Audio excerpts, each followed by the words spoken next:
So ಈ ಕಳೆದ ವಿಡಿಯೋದಲ್ಲಿ ನಾನು ಗೊರಕೆ ಬಗ್ಗೆ ಮಾತಾಡ್ತಾ ಇದ್ದೆ. ಯಾರು ತುಂಬ ಗೊರಕೆ ಹೊಡಿತಾರೆ, ಅದರ ರೋಗ ಲಕ್ಷಣಗಳೇನು, ಯಾಕೆ ಗೊರಕೆ ಹೊಡಿತಾರೆ ಎಲ್ಲನೂ ಹೇಳಿದೆ. ನಾನು ಈ ಎರಡನೇ ವಿಡಿಯೋದಲ್ಲಿ ಈ ಗೊರಕೆಯಿಂದ ಆಗೋ ಅಡ್ಡ ಪರಿಣಾಮಗಳೇನು, ಇದನ್ನು ಹೇಗೆ ಡಯಾಗ್ನೋಸ್ ಮಾಡುವಂಥದ್ದು, ಇದನ್ನು ಹೇಗೆ ಟ್ರೀಟ್ಮೆಂಟ್ ಮಾಡುವಂಥದ್ರ ಬಗ್ಗೆ ಡಿಸ್ಕಸ್ ಮಾಡ್ತೀನಿ. ನಮಸ್ಕಾರ, ವಿಜಯ ಕರ್ನಾಟಕ ವೀಕ್ಷಕರಿಗೆ ಸ್ವಾಗತ. ನಾನು ಡಾಕ್ಟರ್ ಭವ್ಯ ಶಿವಲಿಂಗಯ್ಯ, ಶ್ವಾಸಕೋಶ ತಜ್ಞೆ. SJD ಲಂಗ್ ಕೇರ್ ಅನ್ನೋ ಶ್ವಾಸಕೋಶ ಸಂಸ್ಥೆನ ನಡೆಸ್ತಾ ಇದ್ದೀನಿ. ಸೊ ನಾನು ಮುಂಚೆ ಹೇಳಿದೆ, ನಾವು ಗೊರಕೆ ಹೊಡಿಬೇಕಾದ್ರೆ ನಮ್ಮ ಉಸಿರಾಟದ ಪೈಪು ಸಣ್ಣ ಆಗುತ್ತೆ. ಸಣ್ಣ ಆಗ್ತಾ ಆಗ್ತಾ ಮುಚ್ಕೊಳ್ಳುತ್ತೆ. ಅಂದರೆ ನಿದ್ದೆಯಲ್ಲಿ ಎರಡು ಭಾಗ ಇದೆ, ಒಂದು ಮೇಲ್ನಿದ್ದೆ ಅಂತೀವಿ, ಒಂದು ಗಾಢ ನಿದ್ದೆ ಅಂತೀವಿ. ಮೇಲ್ನಿದ್ದೆ ಇದ್ದಾಗ ನಮ್ಮ ಉಸಿರಾಟದ ಪೈಪ್ ಏನು ದೊಡ್ಡದಿರುತ್ತಲ್ಲ, ಗಾಢ ನಿದ್ದೆಗೆ ಬರ್ತಾ ಬರ್ತಾ ಮುಚ್ಕೊಳ್ಳುತ್ತೆ. ಯಾವಾಗ ಗಾಢ ನಿದ್ದೆ ತೀವ್ರವಾಗುತ್ತಲ್ಲ, ಅದು ಕ್ಲೋಸ್ ಆಗಿಬಿಡುತ್ತೆ.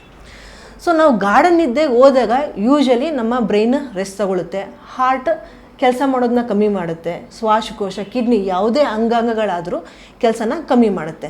100ರಲ್ಲಿ ಮಾಡ್ತಿರೋದು 50ಕ್ಕೆ 60ಕ್ಕೆ ಇಳಿಯುತ್ತೆ. ಆದರೆ ಈ ಗೊರಕೆ ತೊಂದರೆ ಇರೋರಲ್ಲಿ ಆಕ್ಸಿಜನ್ ಲೆವೆಲ್ ಅಂದರೆ ಉಸಿರಾಟದ ಪೈಪು ಸಣ್ಣದಾಗ್ತಾ ಆಗ್ತಾ ಮುಚ್ಕೊಳ್ಳುತ್ತೆ. ಮುಚ್ಕೊಂಡಾಗ ಆಕ್ಸಿಜನ್ ಇರೋದಿಲ್ಲ ಬಾಡಿಲಿ. ಸಡನ್ನಾಗಿ ಬ್ರೈನ್ ಸ್ಟಿಮ್ಯುಲೇಟ್ ಆಗುತ್ತೆ. ಅಂದರೆ ಅವರು ಮೇಲ್ನಿದ್ದೆಯಿಂದ ಗಾಢ ನಿದ್ದೆಗೆ ಬರ್ತಿದ್ದಾರೆ, ಆಕ್ಸಿಜನ್ ಇರೋದಿಲ್ಲ. ಆಕ್ಸಿಜನ್ ಬ್ರೈನ್ ಹೇಳುತ್ತೆ ನಿಮಗೆ ಆಕ್ಸಿಜನ್ ಸಿಗ್ತಾ ಇಲ್ಲ ಅಂತ. ಆಗ ಅವರು ಗಾಢ ನಿದ್ದೆಯಿಂದ ಸಡನ್ನಾಗಿ ಮೇಲ್ನಿದ್ದೆಗೆ ಹೋಗ್ಬಿಡ್ತಾರೆ. ಮೇಲ್ನಿದ್ದೆಗಾದರೂ ಹೋಗ್ಬೋದು, ಇಲ್ವಾ ಎಚ್ಚರಿಕೆಯಿಂದ ಆದರೂ ಕೂತ್ಕೊಳ್ಬಹುದು. ಸೊ ನಾವು ನಿದ್ದೆ ಯಾವಾಗಲೂ ಸ್ಟೆಪ್ ಬೈ ಸ್ಟೆಪ್ ನಿಧಾನಕ್ಕೆ ಇಳಿತೀವಿ. ಯಾರು ಮಲಗಿದ ತಕ್ಷಣ ಗಾಢ ನಿದ್ದೆಗೆ ಹೋಗೋದಿಲ್ಲ. ಯಾವಾಗಲೂ ಸ್ಟೆಪ್ ಬೈ ಸ್ಟೆಪ್ ಕೆಳಗಡೆ ಹೋಗೋವಂಥದ್ದು, ಎದ್ದೊಳ್ಬೇಕಾದ್ರೆ ಸ್ಟೆಪ್ ಬೈ ಸ್ಟೆಪ್ ಮೇಲೆ ಎದ್ದೊಳ್ಳೋ ಅಂಥದ್ದು. ಬಟ್ ಬಾಡಿಲಿ ಆಕ್ಸಿಜನ್ ಇಲ್ಲದೆ ಇರೋದ್ರಿಂದ ಬ್ರೈನ್ ಸ್ಟಿಮ್ಯುಲೇಟ್ ಆಗುತ್ತೆ. ಬ್ರೈನ್ ಸ್ಟಿಮ್ಯುಲೇಟ್ ಆದಾಗ ಏನು ಹಾರ್ಟು ನಿಧಾನಕ್ಕೆ ರೆಸ್ಟ್ ತಗೊಳ್ತಿರೋದು ಸಡನ್ನಾಗಿ ಏನು ಫಂಕ್ಷನ್ ಮಾಡೋಕ್ಕೆ ಶುರು ಆಗುತ್ತೆ, ಬಿಕಾಸ್ ಆಕ್ಸಿಜನ್ ಇರಲ್ಲ. ಕಿಡ್ನಿನೂ ಹಾಗೆ, ಶ್ವಾಸಕೋಶನೂ ಹಾಗೆ. ಸೊ 100ರಲ್ಲಿ ಕೆಲಸ ಮಾಡ್ತಿರೋದು 60ಕ್ಕೆ ಇಳಿಯುತ್ತೆ, ಸಡನ್ನಾಗಿ 120ಕ್ಕೆ ಹೋಗುತ್ತೆ, 60ಕ್ಕೆ ಇಳಿಯುತ್ತೆ, 120ಕ್ಕೆ ಹೋಗುತ್ತೆ. ಈ ಥರ ಪದೇ ಪದೇ ಆಗಿ ಹಾರ್ಟ್ ಮೇಲೆ ಅಡ್ಡ ಪರಿಣಾಮಗಳು ಆಗಬಹುದು. ಅಂದರೆ ನಮಗೆ BP ಜಾಸ್ತಿ ಆಗ್ಬೋದು. BP ಏನು ಮೆಡಿಸಿನ್ಸ್ ಕೊಟ್ಟರು ಕಂಟ್ರೋಲ್ ಬರ್ದೇ ಇರುವಂಥದ್ದು. ಹಾರ್ಟ್ ರೇಟ್ ಇರ್ರೆಗ್ಯುಲರಾಗಿ ಹೊಡ್ಕೊಳ್ತಾ ಇರೋದು. ನಾರ್ಮಲಾಗಿ 60ಇಂದ 90 ಹೊಡ್ಕೊಳ್ಬೇಕು. ಇದು ರಾತ್ರಿ ಹೊತ್ತು ನಿದ್ದೆ ಸಿಗದೇ ಇರೋ ಕಾರಣದಿಂದ 120, 140, 160ವರೆಗೂ ಹೊಡ್ಕೊಳ್ತಾ ಇರುತ್ತೆ.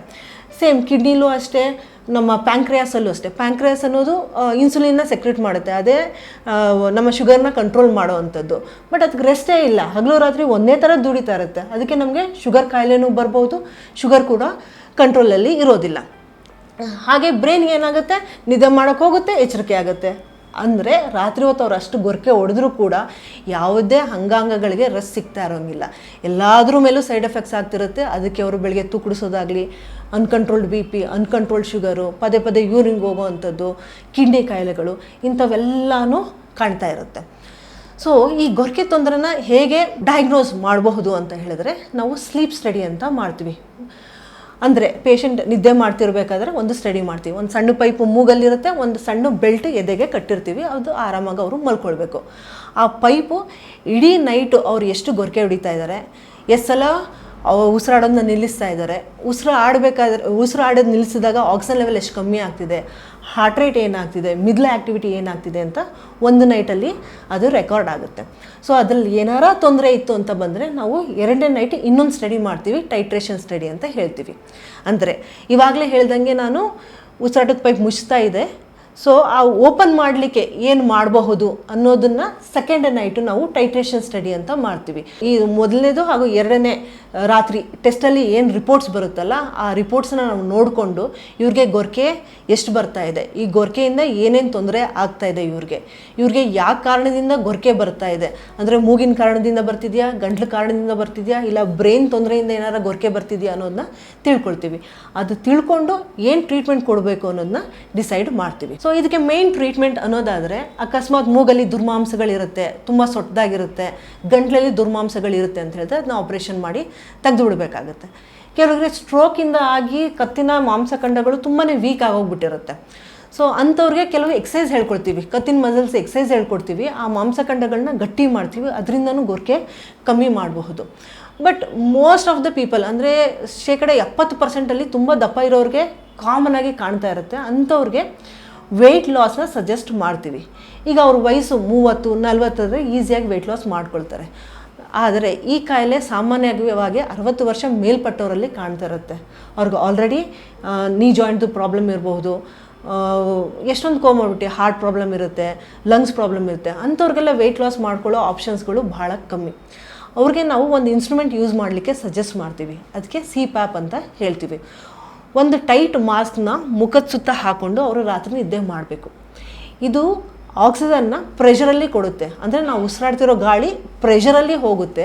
ಆ ಪ್ರೆಷರಲ್ಲಿ ಹೋದಾಗ ಏನು ಪೈಪ್ ಮುಚ್ಕೊಳ್ತಾ ಇದೆಯಲ್ಲ ಅದು ಓಪನ್ ಆಗೇ ಇರುತ್ತೆ. ಸೊ ಪದೇ ಪದೇ ಮುಚ್ಕೊಳ್ಳೋದು ನಿಲ್ಲುತ್ತೆ. ಯಾವಾಗ ಮುಚ್ಕೊಳ್ಳೋದು ನಿಲ್ಲುತ್ತಲ್ಲ ಆವಾಗ ಅವರು ಆರಾಮಾಗಿ ಉಸಿರಾಡ್ಬೋದು, ಅವ್ರಿಗೆ ಬ್ರೈನ್ಗೆ ರೆಸ್ಟ್ ಸಿಗುತ್ತೆ, ಹಾರ್ಟ್ಗೆ ರೆಸ್ಟ್ ಸಿಗುತ್ತೆ. ಈ ಥರ ರೆಸ್ಟ್ ಸಿಕ್ಕಿದಾಗ ಅವ್ರದ್ದು BP ಕಂಟ್ರೋಲಲ್ಲಿ ಬರುತ್ತೆ, ಹಾರ್ಟ್ ಪ್ರಾಬ್ಲಮ್, ಶುಗರ್ ಪ್ರಾಬ್ಲಮ್, ಏನು ಪ್ರಾಬ್ಲಮ್ ಇದ್ದರೂ 100% ಕಂಟ್ರೋಲ್ಗೆ ಬರುತ್ತೆ. ಸೊ ಇದರಿಂದ ನಾವು ಗೊರಕೆ ಬಗ್ಗೆ ತಿಳ್ಕೊಳ್ಬೇಕು. ಆ ಗೊರಕೆಯಿಂದ ಏನಾರ ನಮಗೆ ತೊಂದರೆ ಆಗ್ತಿದೆಯಾ ಅಂತ ತಿಳ್ಕೊಳ್ಳೋದು ಬಹಳ ಇಂಪಾರ್ಟೆಂಟ್. ಏನಾರ ತೊಂದರೆ ಅನುಭವಿಸ್ತಾ ಇದ್ದೀರಾ, ಹಾಗೇನಾರ ಅನುಭವಿಸ್ತಾ ಇದ್ದರೆ ನೀವು ಖಂಡಿತ ಸ್ಲೀಪ್ ಫಿಸಿಷಿಯನ್ ಅಥವಾ ರೆಸ್ಪಿರೇಟರಿ ಅಥವಾ ಸ್ಲೀಪ್ ಫಿಸಿಷಿಯನ್ನ ಹೋಗಿ ಭೇಟಿಯಾಗಿ ಅದಕ್ಕೆ ಏನು ಟ್ರೀಟ್ಮೆಂಟ್ ಆಪ್ಷನ್ಸ್ ಇದೆ, ಏನು ಮ್ಯಾನೇಜ್ಮೆಂಟ್ ಆಪ್ಷನ್ ಇದೆ ಅನ್ನೋದನ್ನ ತಿಳ್ಕೊಳ್ಳೋದು ಉತ್ತಮ ಅಂತ ಸಜೆಸ್ಟ್ ಮಾಡ್ತೀನಿ.